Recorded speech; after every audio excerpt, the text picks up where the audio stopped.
Hey everyone, welcome back to the channel. In today's video, we're going to show you how to install the Immobilizer on the latest model of the Chevrolet Suburban. The device installs directly onto the vehicle's system control box. It comes with two software modules that connect to the vehicle's control unit, just like you see in the video. One plugs into the gray connector and the other into the green one. Once connected, place the modules in a safe and convenient spot. Now, very important, we highly recommend disconnecting the car battery for a few minutes after installation, and then reconnecting it. This will clear any temporary errors from the system. Once the device is installed, it automatically activates.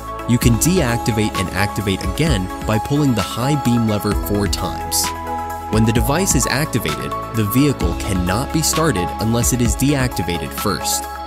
Drive safe, everyone, and we'll see you in the next video.